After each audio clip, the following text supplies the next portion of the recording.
Hello and welcome to another episode of The Expert Voice. The rising tensions in Kashmir are our topic of discussion for today. The dispute over the region has continued for more than 6 decades at a huge cost. According to one estimate, the conflict has resulted in deaths of more than 70,000 people. Both countries, Pakistan and India, are nuclear powered and claim Kashmir as their territory. To learn more about this dispute, we have invited Dr. Uday Chandra, Professor of Government at Georgetown University in Qatar. Dr. Chandra, thank you for joining us. Dr. Chandra, why don't we start by you telling us what are the origins of this current crisis in Kashmir? The current crisis in Kashmir began with the assassination of 22-year-old Burhan Wani on the 8th of July. He was the online face of the Hizbul Mujahideen, a pro-Pakistani Kashmiri militant outfit.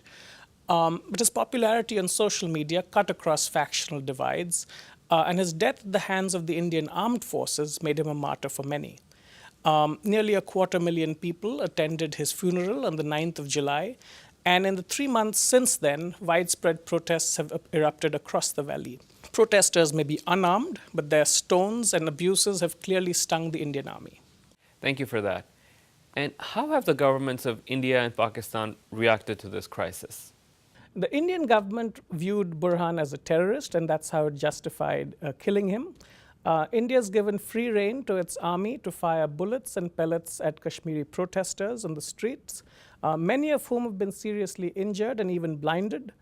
The BJP, which is in power in both New Delhi and in Srinagar as a coalition partner, is a Hindu nationalist party and has used the current crisis as a pretext to bolster India's claims over Kashmir. Pakistan, by contrast, has called the attention of the international community to extrajudicial killings and human rights abuses in the Kashmir Valley. The Pakistani Prime Minister has called Burhan a freedom fighter and the protests an intifada in the Kashmir Valley. Its covert support to pro-Pakistan groups in the valley have also stepped up.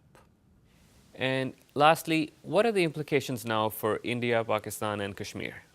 For Kashmiris, a new generation of young people have been radicalized by Burhan's death. Their mistrust of the Indian government and the media has grown steadily in the past 3 months. The greater the military force that India now applies in Kashmir, the deeper Kashmiri resentments will run.